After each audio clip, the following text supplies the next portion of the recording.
Somaliland qadiyadeedu waa muqadas waa loo dhimanaya waa loo baaba'aya horena waa loogu soo dhintay imikana waa loo dhimanaya inan yar oo maxay ahayd cid iska dhisaya oo qoraal soo qoro maxay ahayd ka hor iman karaana wax allaali wuxuu yeeli karaa ma jirto waana in ilgaara loo yeesha oo halkiisa lagu karbaasha oo la tusaatan wax ku noqday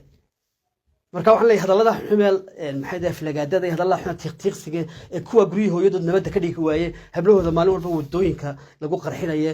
hablahooda maalin walba magaalooyinka dhexdooda lagu gubayo hablahooda maalin walba maxay tahay meel lagu faraxumeeyo kuwaasay tahay inay maxay tahay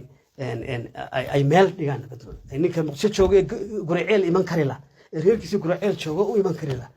ninka wax samaystay ee nabadda samaystay horumarka Soomaaliland khaladaad badan way leedahay hoggaan xuma haysa waxa haysa siyaasad xumo waxayna haysa siyaasiyiintii fadhiid inaga noqotay waxayna haysa inaynu meel u dhaqaaqi laanahay waxayna haysa in dhaqaalaheena lagu ciyaaray waxayna haysa in kii yimaadaba afarinta urursado xaafadiisa uu maalqabeena ka dhigo waxayna haysa in kii yimaadaba afar reerkiisa uu siyaasiyiin ka dhigayo magac u yeerayo ambassador ka dhigayo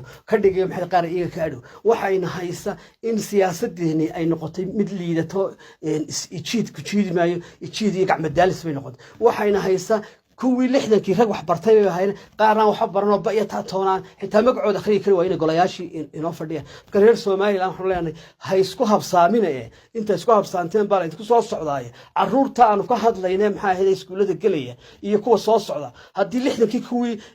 xorriyada tuuray ay maanta aanay mid ka noolayn oo kuwii ka dambeeyay halganka aan maanta wax ka noolayn kuwa maanta noo waxa looga baahan yahay inay waxan iyo ka baxaan iyo nacnadan iyo reer hebel baa nagu soo biiray halkan inay ummadan jiheeyaan hadaan jiheyn karayna iskaga baydaan oo cijayn karta ay la doonaan Soomaali waanahay dhiigayga Soomaaliya laakiin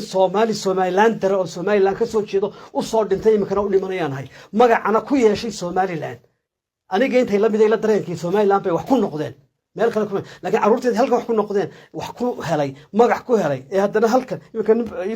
wariyo weyn baa wuxuu soo diray abwaan iyo fanaanad iyo suxufiyo la wareejinayo hadal la qorayo shalay baan garanayaa markii soo galeen fanka markii wariyaasha soo galeen markii awaanada soo galeen iyo dhalinyaro caruur wax badan aan haynin marka waxba yaan cidi ku hanqal taagin ku Soomaali waa leeyahay laakiin dadkan iyo dalkan waxay u baahan yihiin wixii ay xaq u lahaayeen inay helaan waxay xaq u leeyihiin waxa aqoonsigoodii iyo xorriyadii ay la xilaatay juun xamar geeyeen oo dub u soo noqotay Hargeysa oo markaa walaala noqdo hadii taasi dhici weydo am xaalay sheegaysaane wax ka weyn baa soo socda wax ka weyn anu maanta awoobaanahay Ridwaan awoobaanahay ilmahan awoogu way secondary maanta u gudbaya ilaa aabhay 60 sano ilaa aniga ilaa ilmahan dhalay imka sagina ilmihiis dugsiga kale waxaanu isweydiinaa war qarannimadii 60kii meeday goorma idantan awoogu hayo caruurtan awoogu waxay yiraahdaan 60 juun marka xamar laga xusayo abul awoogu 60 juun yaale sida imika adii weydiinayso kale 60 juun Soomaali baale